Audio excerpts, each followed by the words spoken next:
Hello again, ladies and gentlemen, and welcome to the final episode of Let's Play Morrowind. I'm going to be doing this episode on my own so Ivan can take a break as I show you what it is actually like to be a werewolf. And trust me, it's bad. It's really bad. Being a werewolf in Morrowind is not fun. I'm going to demonstrate why that is.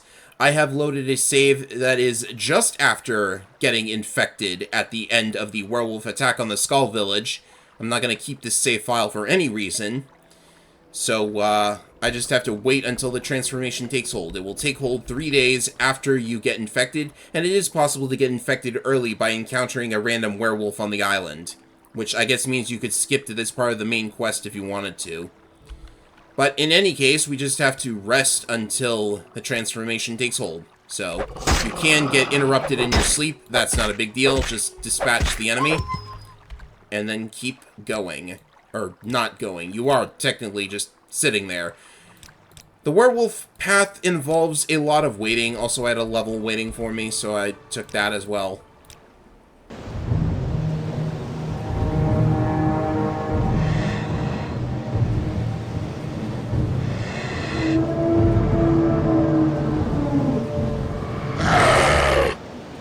So one thing I will say about the Bloodmoon expansion is that it has lots and lots of production value, especially in the werewolf path. You're going to be seeing a lot of cutscenes like that. So this is our first night as a little puppy. And as you can see, all of my attributes and stats have been set to fixed values. There's nothing you can do to increase these. It doesn't matter what skills or attributes you had before the transformation. You're always going to be rolling with 320 health. And, you know, you do actually keep some of the racial bonuses that you had, like the Orc Resist Magicka trait is still there. The Atronak Birth Sign is still there, so I can still absorb magic that's cast at me. But, like, what you get in exchange for, like, having all of your attributes and abilities set to this is that you get permanent Night Eye when you are transformed. And you also get Detect Animal, 4,000 feet, so animals are actually going to show up on the map here as little red dots, as you can see. And that is actually a helpful ability, but you have no access to your spells or any sort of healing. You can't get into your inventory. You can't use any potions or what have you. And this really just feels like more of an annoyance than anything else. And what's worse is that if you do not kill at least one humanoid enemy every night, which is actually pretty easy on Solstheim because you have respawning berserkers and stuff, then when you untransform, look at this. You wake up and you've got a ridiculously low amount of health, and also, all of my items have been forcefully equipped, so I have to redo my entire build all over again. So, if you just wake up with some damage on you, then you don't really need to kill a humanoid enemy, I guess. It's like, I don't see the debuff anywhere here, but the armor boost from all the nelxxz is still there, so that does actually help, because when you're in werewolf form, you use hand-to-hand and you use unarmored skills. And they are claws, so they will do real damage instead of just doing stamina damage like you do in human form. Anyways, the first night after the night you transformed, you will get a message from Hersine who will tell you to go on a quest for him. And this is the only way you get quests, and the writing is really weird. Hersine doesn't introduce himself or anything or tell you what your condition is like now, but, you know, I guess I'll let him speak for himself. Your master has a task for you, my hound. In the tombs of Scalara lies the totem of Claw and Fang. There, I wish it to remain. When the Skull come for it, hunt them down, kill them all, and protect the totem. So yeah, your quests now come with cutscenes like that. And, hey, he decided to clear the snow for us. Thanks, Daedra Daddy. I don't know why I call him Daedra Daddy now. I guess if he's gonna call me his hound, then it makes the most amount of sense. So, this quest is very different as a werewolf. You do not want to just run in and kill all the enemies. Instead of werewolves, there's gonna be Skull, and you have to stop them from getting to the totem of Claw and Fang, which is still there. They can actually get the totem and then escape the dungeon with it, and if they do, you fail the quest. So, instead of taking them head on, what you actually want to do is... You're growing weak. You now have 95 sneaking skill as a werewolf, so we're actually going to use the stealth mechanics. What do you know?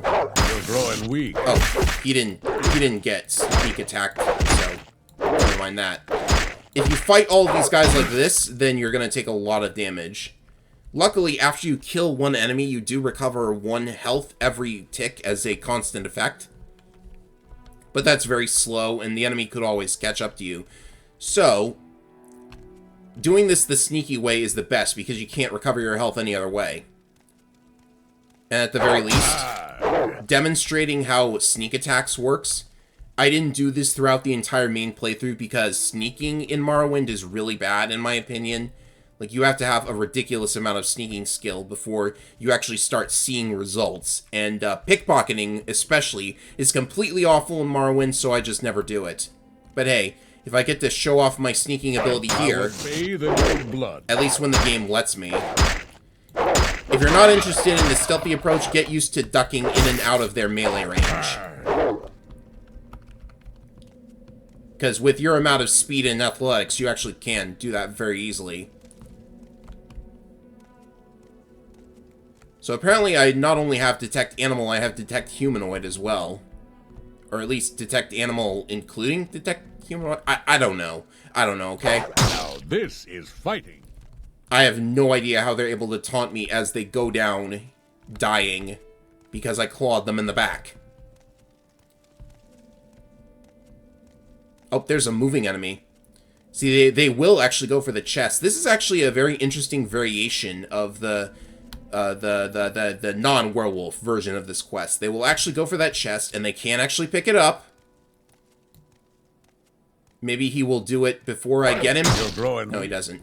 If they pick up the totem, then they will make a break for the exit, and you have to kill them before then. And if you do successfully kill them, then the totem just warps back to this chest for some reason. I mean, since you're a werewolf, you can't loot any corpses, so you can't take it back from them. So you just have to wait until all the enemies have been killed. So playing like this, it's almost like a completely different game, if you ask me.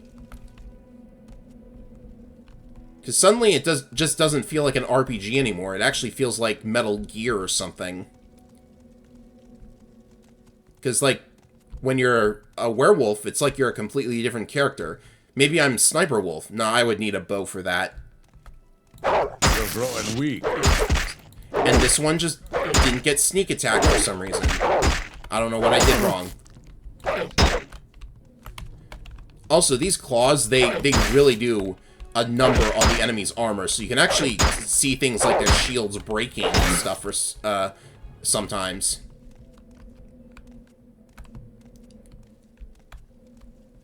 Okay, so there's one that's apparently stuck in place. Let's see here.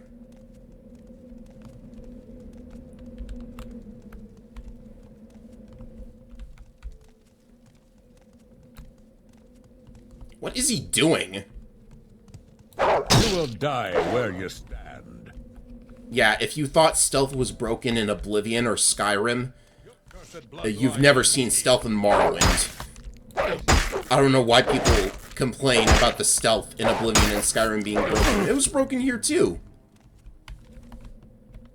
Yeah, I'm very outspoken about the fact that I think Morrowind gets praised for many, many things that it shouldn't, but there's a lot that it deserves praise for.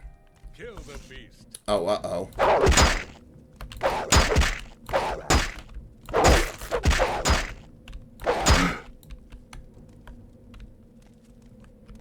Maybe it's best to, like, wait at the exit. Because then you just kill them as they come in.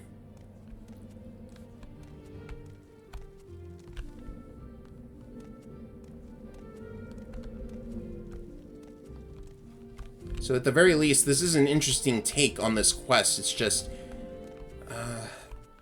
oh. Incoming enemy. I think they just, like, pop in. I would be so disappointed if they just pop in wherever they want, but... There's another one. You don't want to take on more than one at a time, by the way. 2 you can probably handle, but 3 is like, forget it. You're going down. Your cursed bloodline ends here. And as you can see, I'm also doing, like, kind of charge attacks by holding the button down and then unleashing it.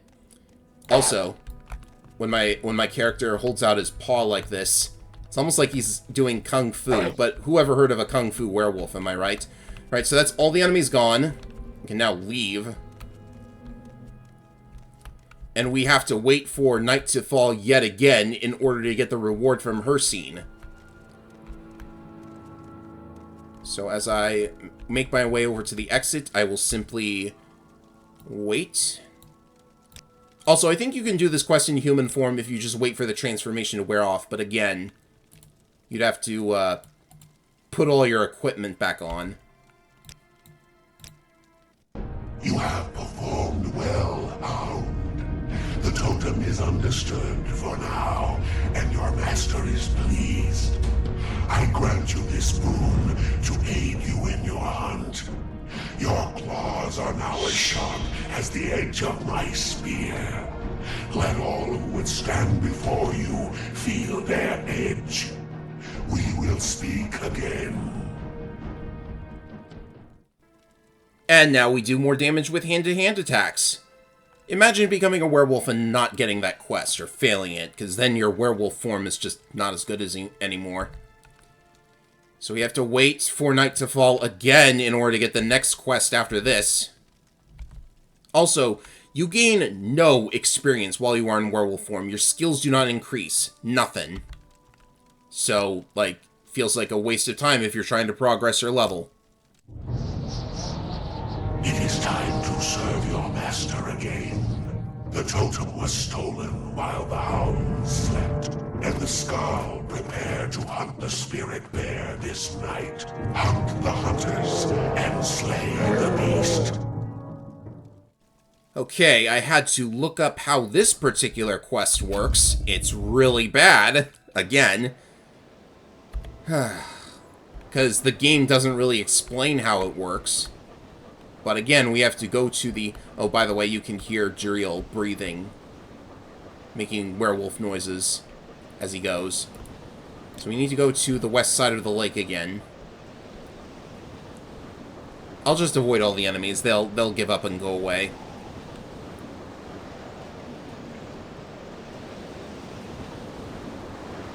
So expect a lot of quick save abuse because this is ridiculous, honestly.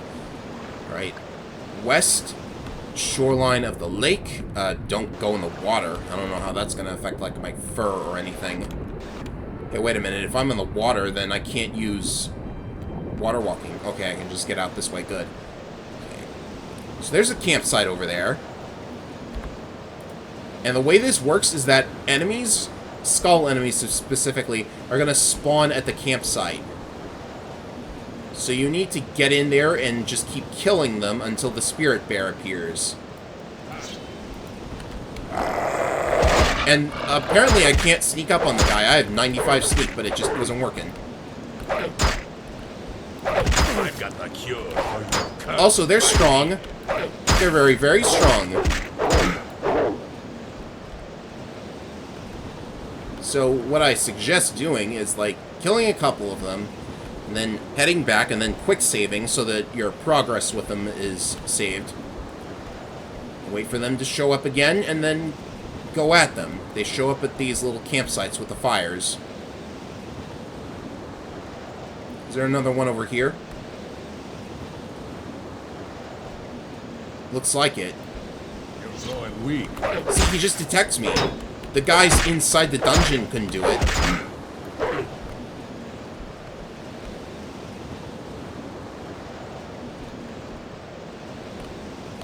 Okay. This is one of the rare times that I will abuse quick saves quite a lot.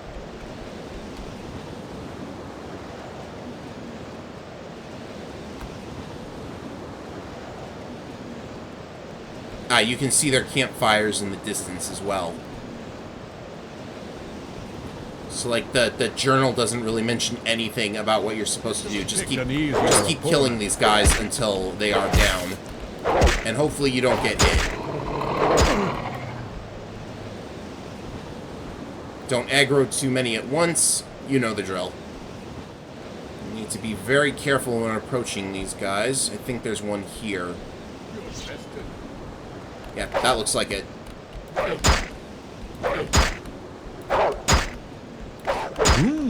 Now, if you take too long with these camps, by the way, sometimes you'll find that there's like 3 of them in the same spot, and that is going to be very difficult. If you have to take on 3 at once, then you're probably dead. It's like, I just don't feel like some kind of ravenous hunter. I feel like a weak little puppy, which is completely ironic, I'm sure. Oh, great, there's another one.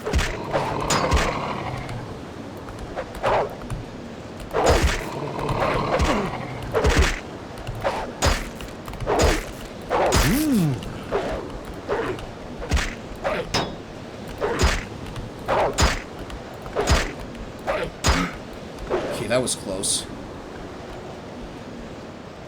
You see how problematic this is? I hope that's all of them. It's called tracker. Yeah, it's the trackers you want to worry about.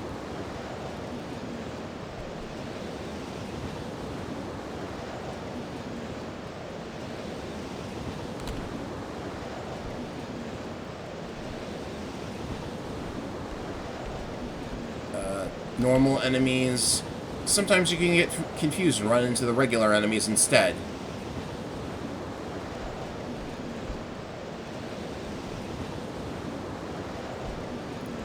And maybe I should, like, actually mark the... You know what? I'm gonna actually, like, use the map markers.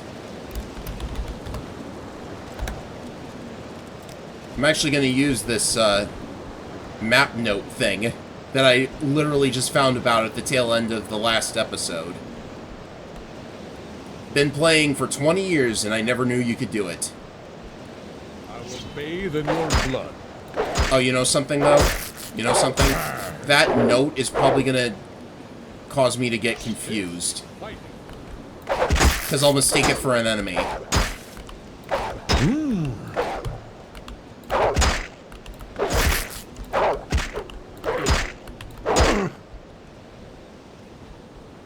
Okay, so the skull trackers have gone away, and that means the spirit bear is around here somewhere. This is just... delete that. I don't need it anymore. They're all gone. Alright, Mr. Bear, where are you? And do you still hate me? Ah, there you are. Can I sneak up on you? Apparently so. And it didn't even kill in one hit. Right, so that's the quest done. So, enemies are nearby. Lovely. You can apparently loot this thing and take the, take its heart, like you could in the other version of this quest.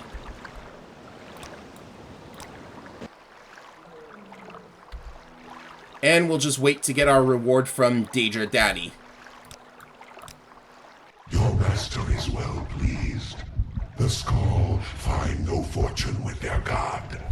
I grant you this boon for your service, Hound. When you walk in the day, you may now summon a companion to your side to aid you in your travels. Hunt well until I call upon you again. Literally the same reward as the non-werewolf version. You can summon a bear now. I kind of want to check that out.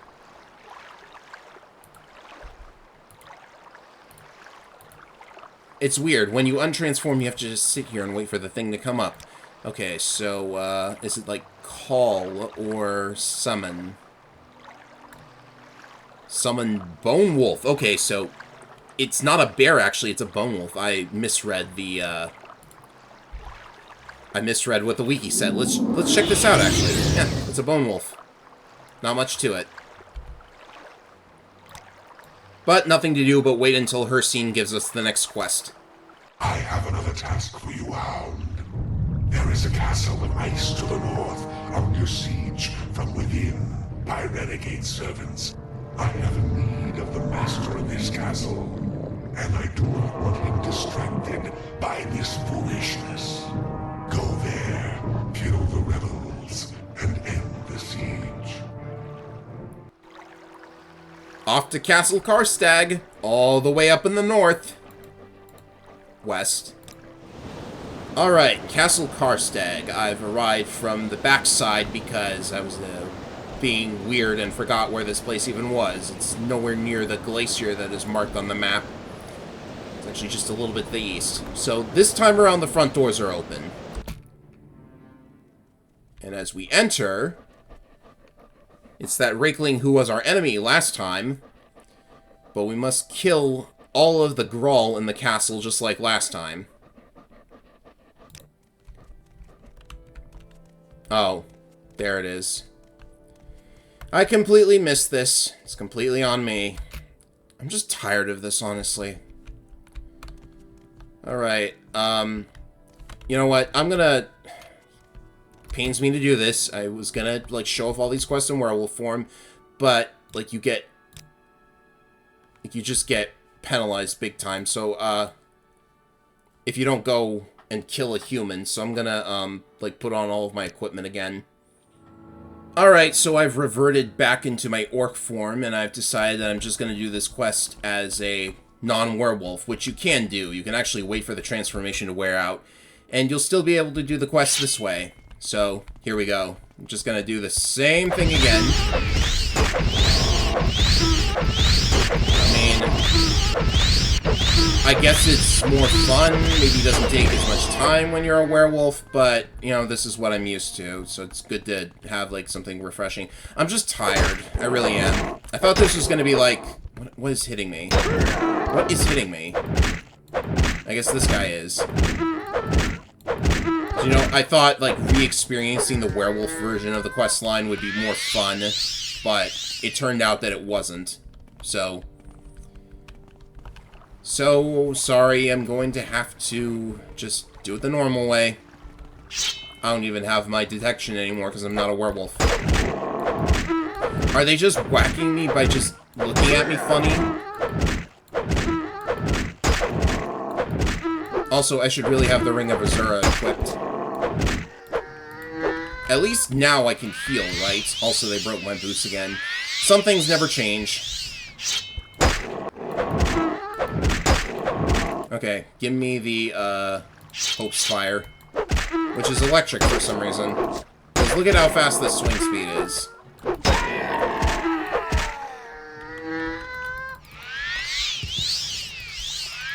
So yet another just go in here and kill all the enemies, I guess.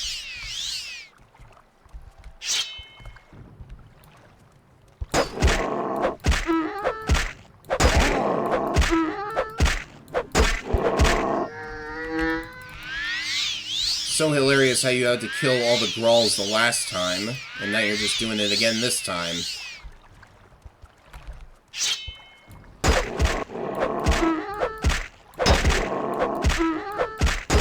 Riveting combat here, I'm sure.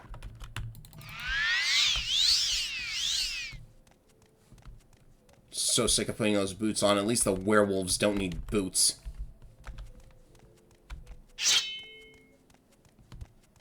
Here's another one.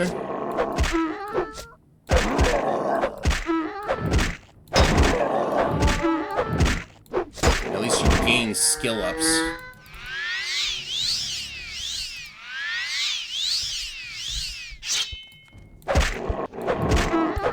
Oh yeah, I still have potions. I should be mindful of that as well.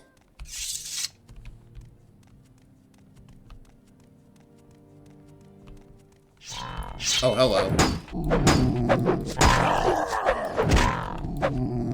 That's Krish. Whatever. Killed all the Grawl and Krish as well. Persine will be pleased.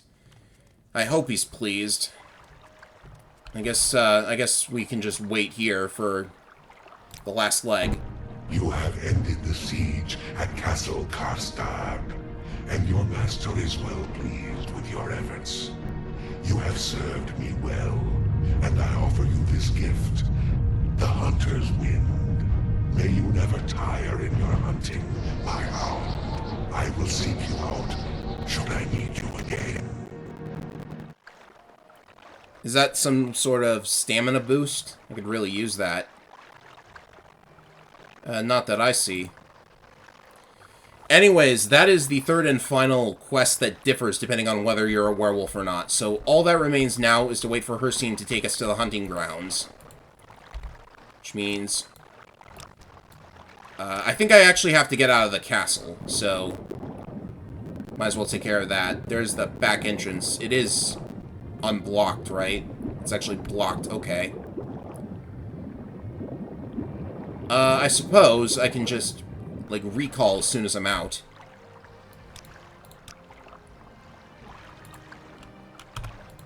First, I need to... I don't know why it makes you wait for a few moments. Where does my recall take me? Better put these on. Amulet recall. Oh, hey, the Skull Village. You got anything to say to me? Right. It's like I'm pretty sure he won't talk to you or anything. Yeah. That was expected. Anyway, now to wait for the wolves to come for us.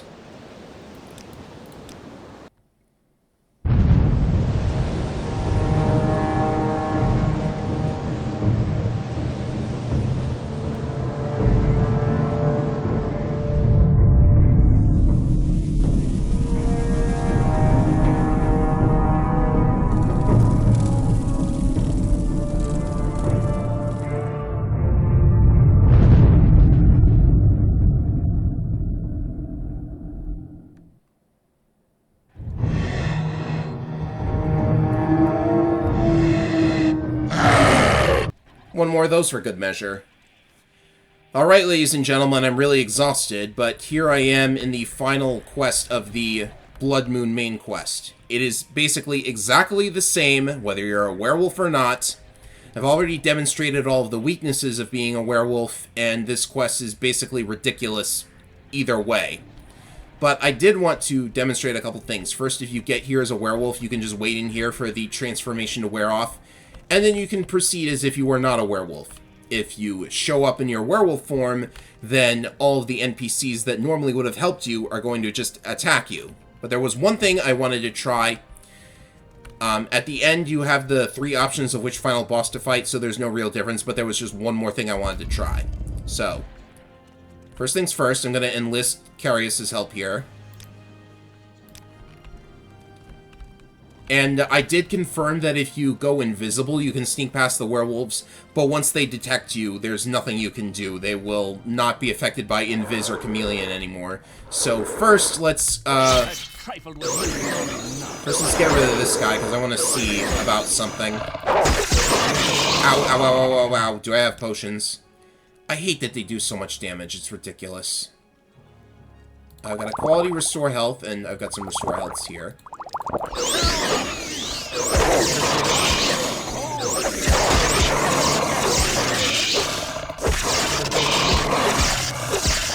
Okay. Now that that's done. See, normally that makes it so that you can never rest because you're now detected by the wolves. But I do have an invisibility item, so let's see if that works. The Invis Amulet. Oh, you just go invisible, and then you can rest. Can you go for however long you want? It seems so!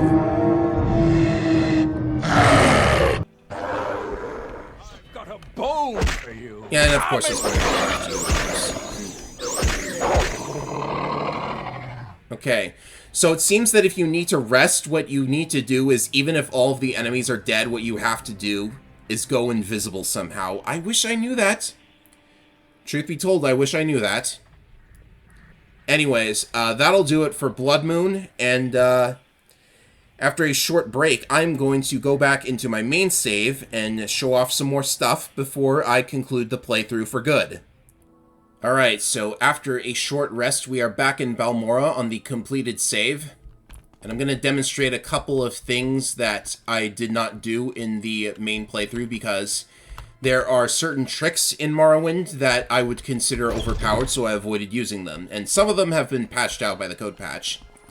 So I really don't like it when it feels like you have to abuse game mechanics in order to engage with the game's own systems. And enchanting is one of those things where I feel that if you don't, like, boost your intelligence to a ridiculous level or, like, use stuff from the expansions, then you just can't enchant very well without lots of luck.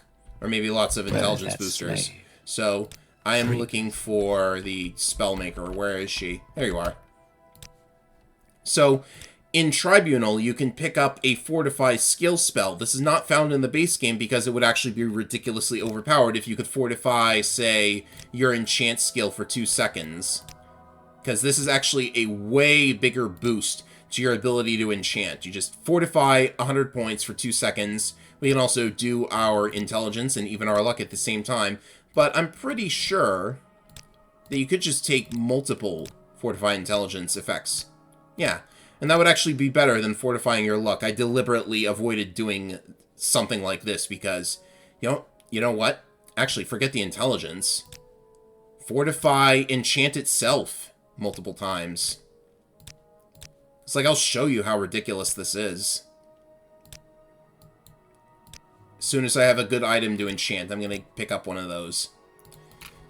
Let's see. You can do this, by the way, with other skills that stop time, such as alchemy and speechcraft, if you want. I presume.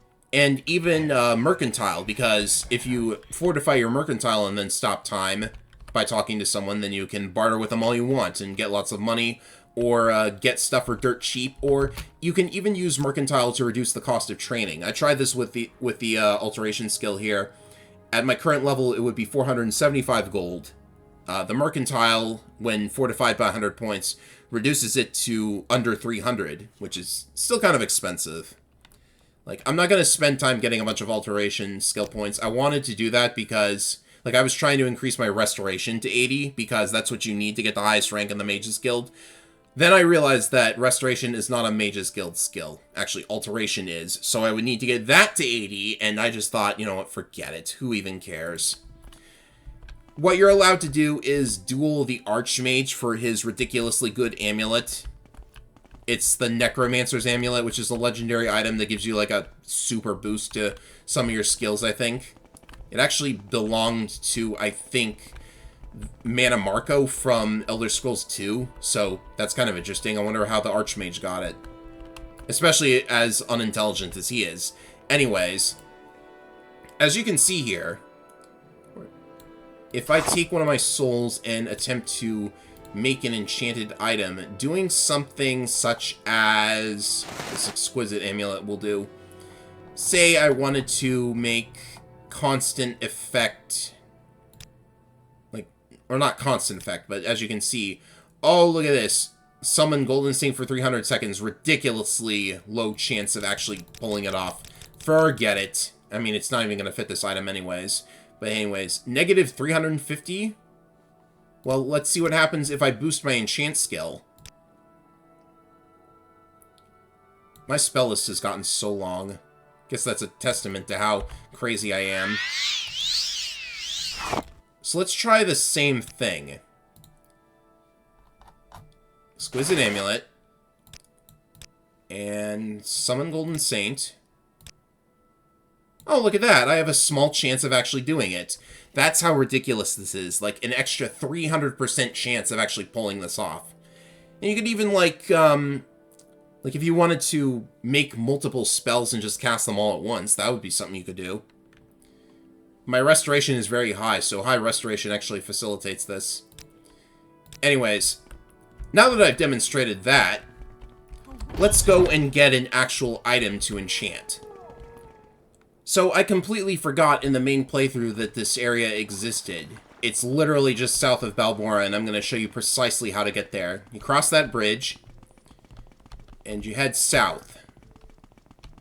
So I've already, like, gotten this on my map, so I should be able to see it better. But I want to make sure I don't go too far south. Let's see here.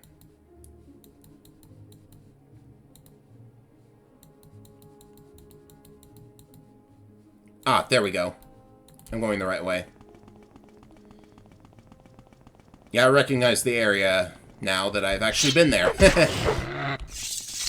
So what we're looking for is a particular cave. There's nothing interesting about it at all. It's completely nondescript. I think this is it here. No, that's not it. Hassour.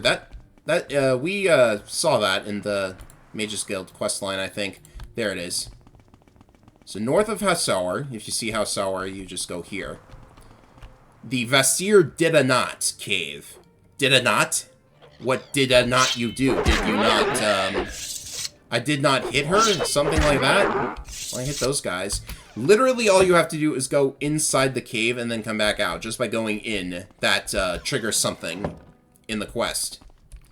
Like, it doesn't show up in your journal or anything, as you can see.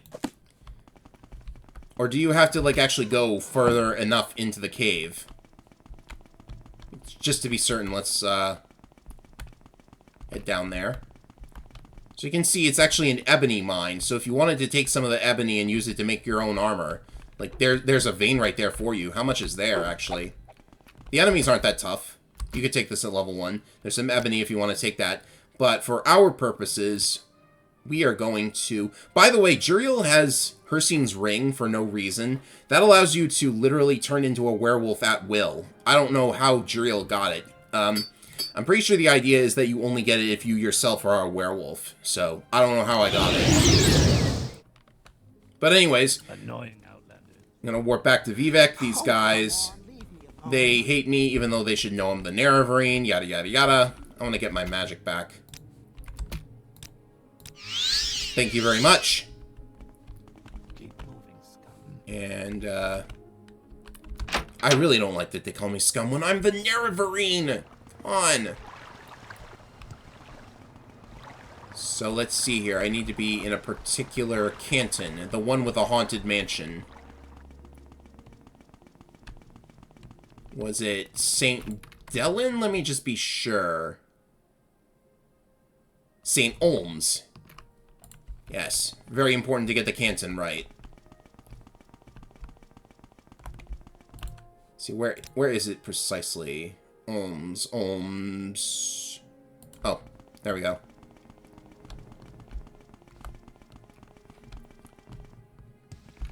The St. Olms, and then you go into the top floor, the plaza. And then you find the Haunted Mansion, and the guy that we met during the Hortator questline should be there, and he will be very interested in the mine that we just discovered. You can actually tell a couple of different people about this mine.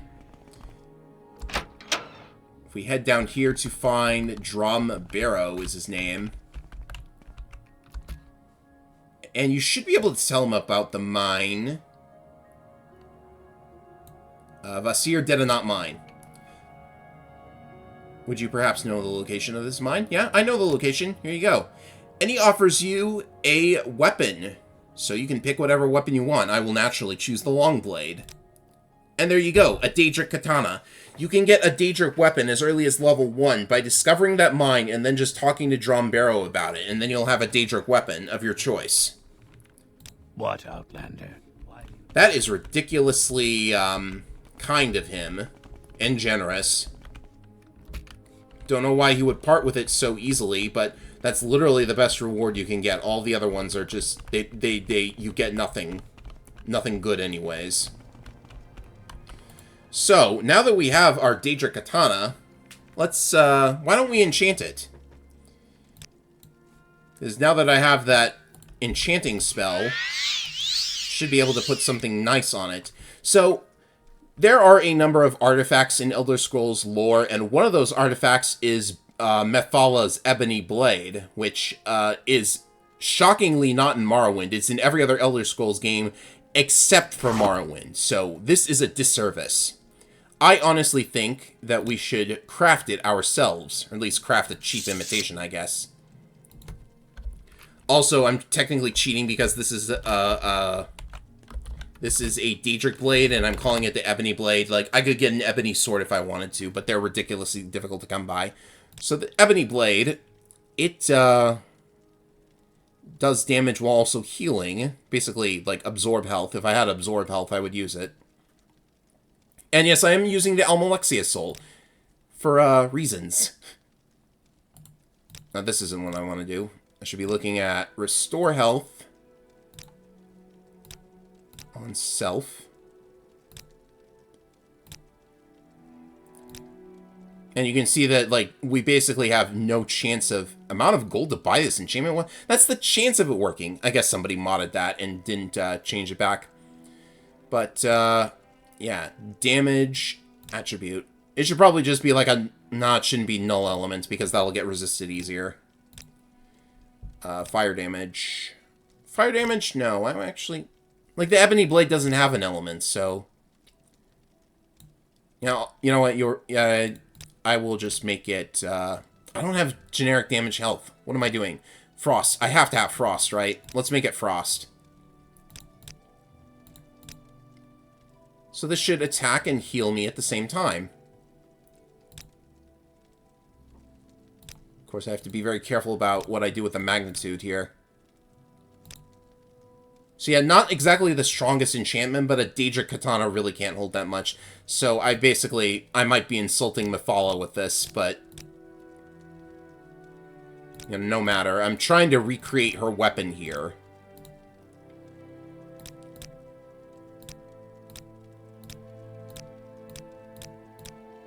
And... that's probably as high as I can take it. Okay, so this should succeed instantly. Did it work? Oh yeah, it did. Ebony Blade.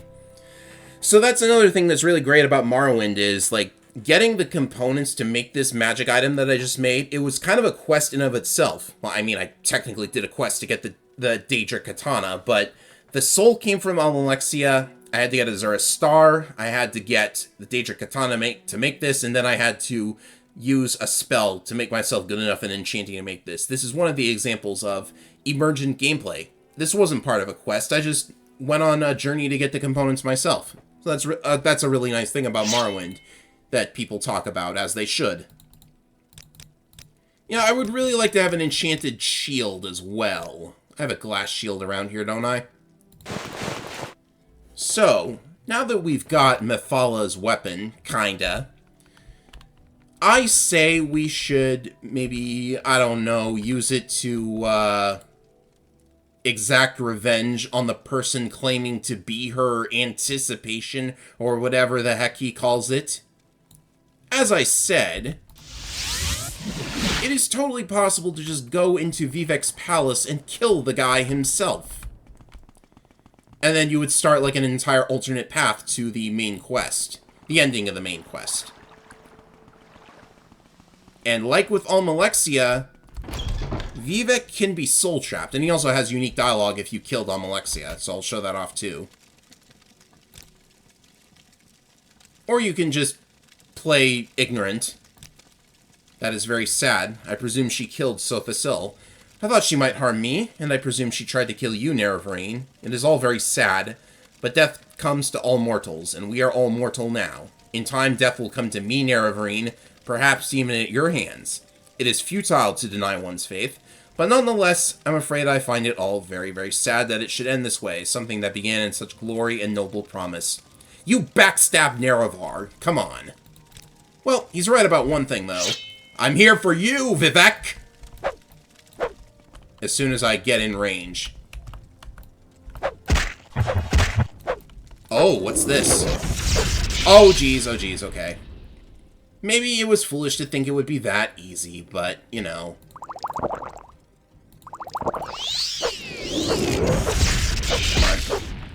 actually outpacing the healing damage. So he's got a really freaky voice, and there's actually some unused voice clips of him that I don't think the patch restored. But yeah, you can totally fight him.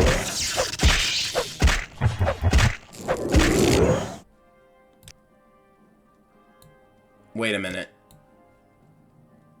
It's cast when used. Oh my goodness, I'm so dumb. I forgot to make it cast on strike. Well, you know what, actually, maybe that's not so bad. I forgot to make the ebony blade. Yeah, I guess sometimes the ebony blade is like that. But he has reflect spells, so maybe that's a blessing in disguise.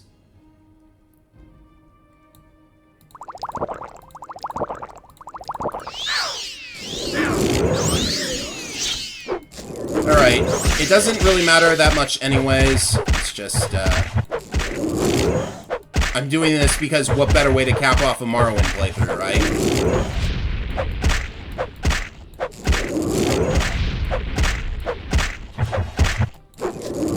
Especially if you decide to cap off that Morrowind playthrough with, say... Oh, jeez! Careful. Good thing I still have those potions, man.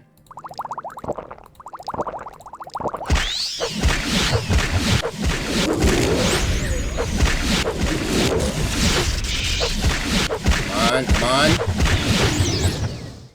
One soul-trapped god deserves another, don't you think? Yeah, no, I know. The thread of prophecy is severed, etc. Alright. Now that that's out of the way, I'm kind of embarrassed that I like made it cast when used instead of cast on strike. That was kind of a oopsie. But, now that we have Vivek's Soul, we might as well use it on an enchantment as well. Again, only Azura's Star can hold Vivek's Soul, and it's valued at 102,000 when it has Vivek's Soul. I'm going to enchant my glass shield. Let's see here. So, Boethia has a shield that I think was introduced in Elder Scrolls Online, but I'll recreate it here as well. Technically, I guess it should be an ebony shield, but, you know, Fear Struck. And this has to be cast on use because it's a waste to make Vivek's Soul a constant effect because, like, the fact that it has 1,000 charge doesn't really help. And since this is going to be cast on you when used,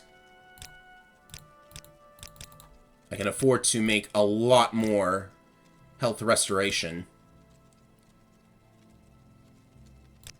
And let's make it shock damage, shall we? Oh, can't do too much.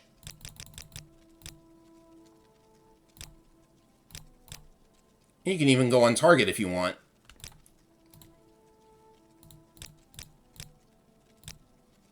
There we go. Enchant skill increased to 346. That's funny. Alright, so we have... let me just go over what I made here. We got the... well, rather, I made Fear Struck, the shield of Boethia. I have no idea if this is what it actually does. You don't see its effect in Elder Scrolls Online, so... Got a super-powered shield. A super-powered imitation ebony blade. All in all, pretty good thing to end the playthrough on, I must say. So that's gonna do it for Let's Play Morrowind. Hope everyone enjoyed it. I am sure the death of Vivek will have no consequences whatsoever on the land of Morrowind.